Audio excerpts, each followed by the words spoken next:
Enola Holmes 3 starts off with a dash to a wedding ceremony. Enola is due to get married to the Lord of Tewkesbury, played by Lewis Partridge, and she is basically caught on the hoof. She is having doubts. She doesn't want to give up her identity, is refusing to give up the Holmes name, and then lo and behold, on her way to the ceremony, Sherlock gets kidnapped. That's right, Henry Cavill, Superman, gets kidnapped and then locked away in a cell. But the issue with it, for me at least, in those opening 15 minutes, is the fact that Superman gets kidnapped, and this entire film hinges on that fact, and that for me is just simply not good enough. So in its defense, Enola Holmes 3 really does move along at a fair old clip. Yes, Helena Bonham Carter does make an extended cameo appearance, and Millie Bobby Brown is literally the most charismatic person on screen, carrying this franchise as you would expect she would do as Enola, and breaking the fourth wall, as in talking directly to camera and directly to the audience at every given opportunity. She does it with suaves, she does it with, shall we say, a certain degree of subtlety. She does it with the confidence of someone way beyond her years, and she is a charismatic presence, and there's no doubt about it. But that is everything that Enola Holmes 3 has to offer. So I'm going to be giving Enola Holmes 3 a 3 out of 5 on the big old 5 scale. Yes, there is a lot of plot. It does go by at an incredible clip, but ultimately what it does for me, it doesn't satisfy.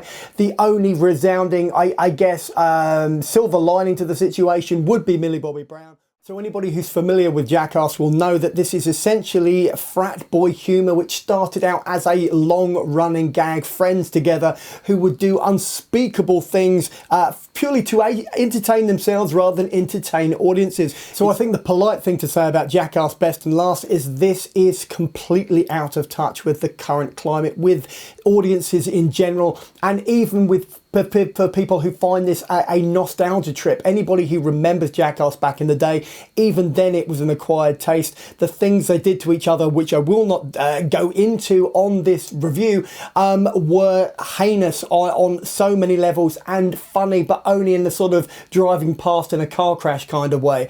And that is what the main problem with Jackass Best and Last is. It fails to translate. There is very little comedy, and ultimately what you've got, what used to be funny with 20-year-old, 30-year-olds up on screen doing this thing, is no longer funny when these guys are pushing 50 years old. So I'm going to be giving Jackass Best and Last a 2.5 out of 5 on the big old 5 scale. Why? Because it's out of touch. Why? Because it shouldn't have been made in the first place ultimately, and this does feel above and beyond all things like a huge cash-in, and it's incredibly disappointing. So Virginia Woolf's Night and Day is essentially a tale of female empowerment. Halle Bennett plays Catherine. She is an aspiring astronomer, but she is born into the wrong century, a century where gender identity and gender conformity within society was a prerequisite. She basically had to marry well. She could not have a career or earn money of her own, and she was reliant upon her husband. So ultimately she had to marry somebody with money.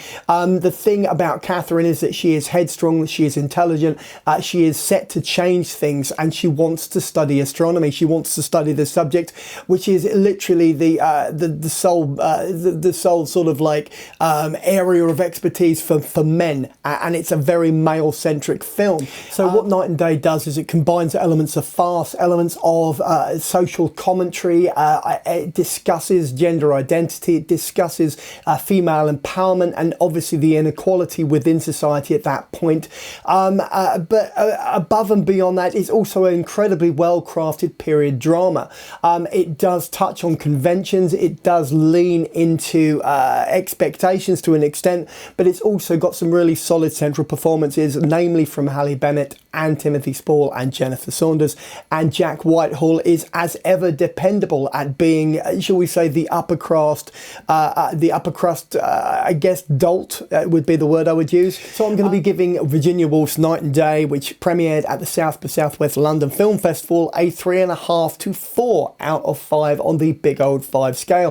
Why the discrepancy, you say? Because not everybody's into period dramas. Not everybody loves that sort of level of having to put work into the movie when it comes to being entertained. So ultimately, if you don't like doing the heavy lifting, it's going to be a 3.5. If you like getting the heavy lifting done and you like to get the intellect underneath the intent, then it's going to be a 4. So Signal 1 is a classic sci-fi in the sense that Dennis Quaid plays Sam Houston, a tech billionaire, endless resources, an isolated island, and a slightly off-kilter expert in Professor Glasner, played by David Thewlis, with all of the sort of like unhinged bravado that the actor can bring to pretty much any role.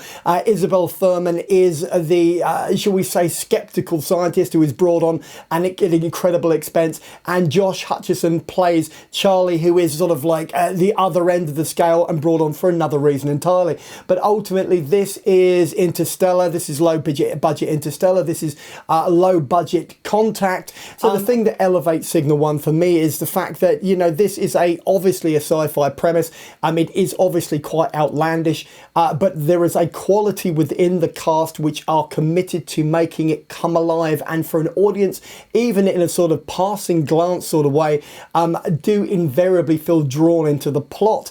There are limitations in terms of production design, in terms of what they can do, but what they do with the resources they have is impressive, and the performances are solid. So what I'm going to give Signal 1 is a 3 out of 5 on the big old 5 scale. Why? Not because the performances aren't solid, not because the premise itself doesn't work, because it does, and nothing to do with the production design, direction, or anything in particular. All I will say is this is something we've seen before. This feels like a lower key version of something slightly better, and ultimately it's a serviceable sci-fi movie, and it does exactly what it says on the tin. So this is tried and tested ground for Will Ferrell, and ultimately, having given us classics like Talladega Nights, Semi-Pro, and Blades of Glory, you get this very unique, very original sort of washed up golf pro in the shape of Lonnie the Hawk Hawkins, who's driving around in a tour bus. He hasn't been on the PGA Tour forever.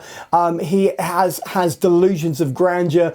He was once a great golfer with potential, but he choked. I think ultimately the problem with the Hawk is this is nothing that people haven't seen before. Will Ferrell's character, as I said, is a true original, as are all the characters he ultimately creates. There is a disarming childlike quality, sort of, I don't know, toys out the pram, but in a very amiable sort of keeping audiences on sideway. Molly Shannon is, again, very good at scenery chewing.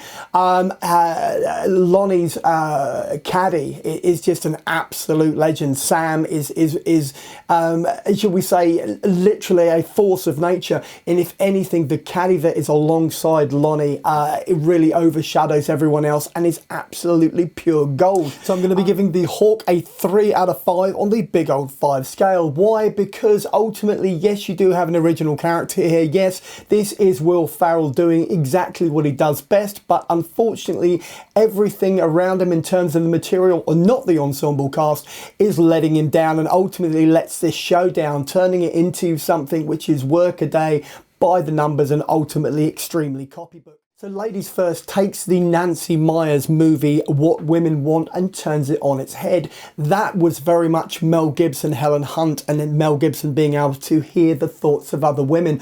What Sacha Baron Cohen's character Damien does is he gets a bonk on the head, walks into a lamppost, and is transported to an alternate universe where the gender bias is in the other direction, where women are taking on masculine traits and men are the objectified gender. It is a clever twist. It is a unique, should we say, take on a very specific subject. So I think first and foremost, the biggest problem with Ladies First is the fact that Sacha Baron Cohen doesn't really sell it for me as a romantic lead. He doesn't strike me to be the ultimate in female affection in terms of the ultimate thing to attain.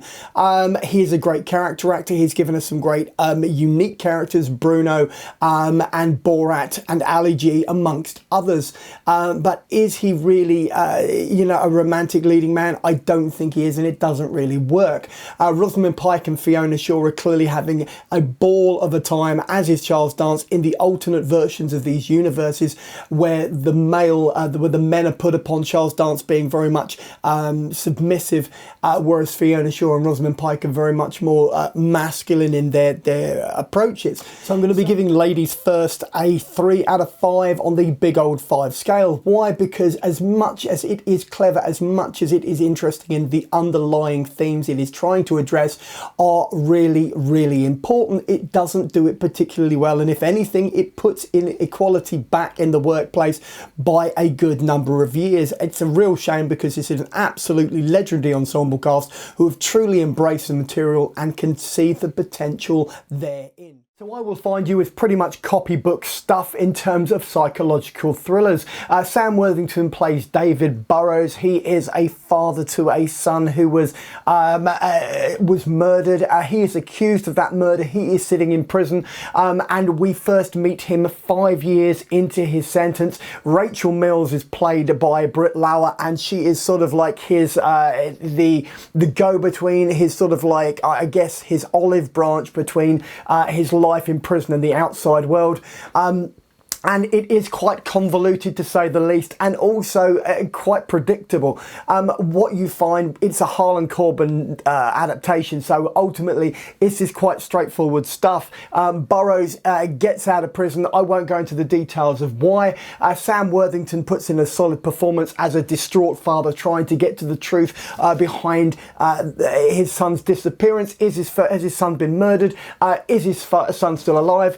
And then Britt Lauer as Rachel Mills is somewhere in between, sort of advocating and sort of instigating and helping. Sadly, all I can say is that there is very little beneath that surface layer. Sam Worthington has been in better films than this. This is very much the equivalent of a TV movie for Netflix, and that's pretty much how it feels.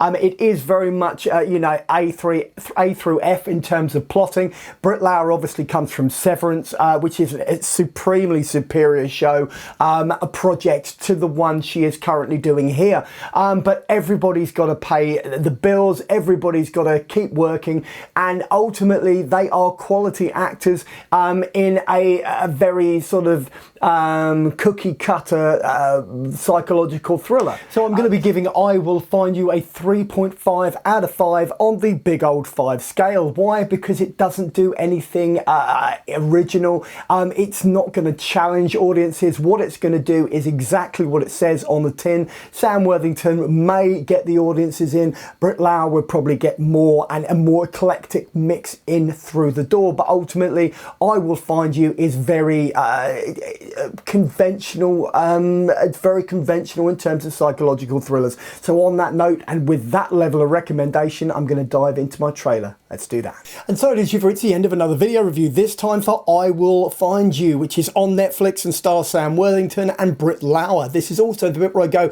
look, if you like the video, give me a thumbs up. Failing that, you can always just drop a comment in the comment box below and I will respond. And finally, just subscribe so that every Tuesday and every Saturday when I drop another one of these videos literally into your lap, you'll get a little notification. You can pop in and watch or listen to as much or as little as you'd like, and then go about your day. In the meantime, check out the rest of the channel, or maybe track me down on TikTok at MC_Reel_Reviews. That's MC_Reel, REEL_Reviews. See you there.